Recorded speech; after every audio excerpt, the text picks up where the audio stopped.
Voices seemed to ring through the little vault. And then the writhing and quivering of the body became less, and the teeth seemed to champ, and the face to quiver.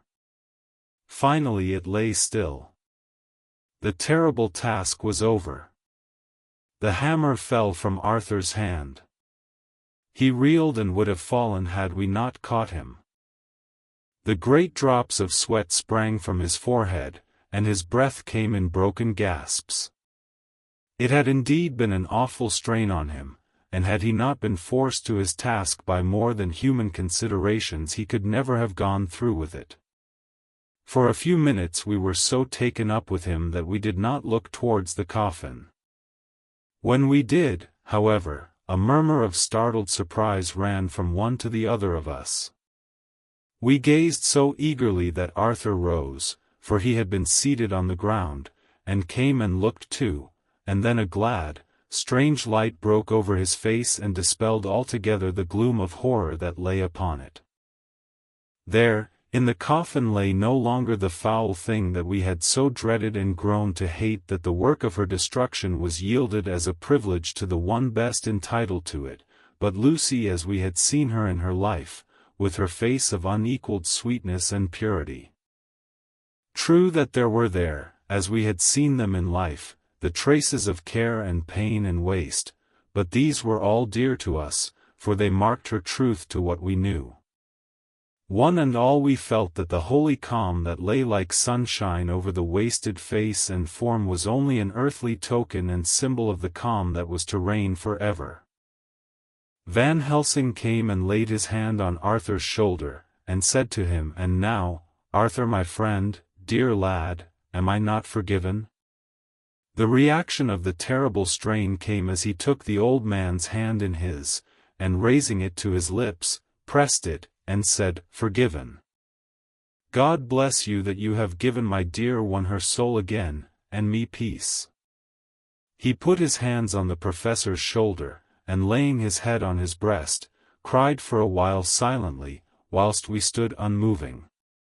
When he raised his head Van Helsing said to him, "And now, my child, you may kiss her. Kiss her dead lips if you will, as she would have you to, if for her to choose. For she is not a grinning devil now, not any more a foul thing for all eternity. No longer she is the devil's undead. She is God's true dead, whose soul is with him." Arthur bent and kissed her, and then we sent him and Quincy out of the tomb. The professor and I sawed the top off the stake, leaving the point of it in the body. Then we cut off the head and filled the mouth with garlic. We soldered up the leaden coffin, screwed on the coffin lid, and gathering up our belongings, came away. When the professor locked the door he gave the key to Arthur. Outside the air was sweet, the sun shone, and the birds sang, and it seemed as if all nature were tuned to a different pitch.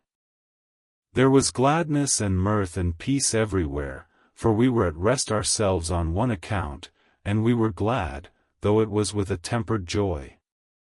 Before we moved away Van Helsing said, "Now, my friends, one step of our work is done, one the most harrowing to ourselves. But there remains a greater task, to find out the author of all this our sorrow and to stamp him out.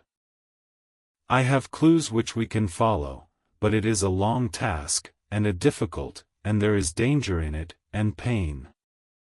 Shall you not all help me? We have learned to believe, all of us, is it not so? And since so, do we not see our duty? Yes. And do we not promise to go on to the bitter end?" Each in turn, we took his hand, and the promise was made. Then said the professor as we moved off, 2 nights hence you shall meet with me and dine together at 7 of the clock with friend John. I shall entreat 2 others, 2 that you know not as yet, and I shall be ready to all our work show and our plans unfold. Friend John, you come with me home, for I have much to consult about, and you can help me. Tonight I leave for Amsterdam, but shall return tomorrow night. And then begins our great quest. But first I shall have much to say, so that you may know what is to do and to dread. Then our promise shall be made to each other anew, for there is a terrible task before us, and once our feet are on the plowshare we must not draw back. Dr. Seward's diary continued. When we arrived at the Berkeley Hotel, Van Helsing found a telegram waiting for him, A.M. coming up by train. Jonathan at Whitby. Important news, Mina Harker. The professor was delighted. Ah, that wonderful Madam Mina, he said, pearl among women. She arrive, but I cannot stay. She must go to your house, friend John. You must meet her at the station. Telegraph her en route, so that she may be prepared. When the wire was dispatched he had a cup of tea. Over it he told me of a diary kept by Jonathan Harker when abroad, and gave me a typewritten copy of it, as also of Mrs. Harker's diary at Whitby. Take these, he said, and study them well. When I have returned you will be master of all the facts, and we can then better enter on our inquisition. Keep them safe, for there is in them much of treasure. You will need all your faith, even you who have had such an experience as that of today. What is here told, he laid his hand heavily and gravely on the packet of papers as he spoke, may be the beginning of the end to you and me and many another, or it may sound the knell of the undead who walk the earth. Read all, I pray you, with the open mind, and if you can add in any way to the story here told do so, for it is all important. You have kept diary of all these so strange things, is it not so? Yes. Then we shall go through all these together when we meet. He then made ready for his departure, and shortly after drove off to Liverpool Street. I took my way to Paddington, where I arrived about 15 minutes before the train came in. The crowd melted away, after the bustling fashion common to arrival platforms, and I was beginning to feel uneasy, lest I might miss my guest, when a sweet-faced, dainty-looking girl stepped up to me, and, after a quick glance, said, "Dr. Seward, is it not? And you are Mrs. Harker?" I answered at once, whereupon she held out her hand.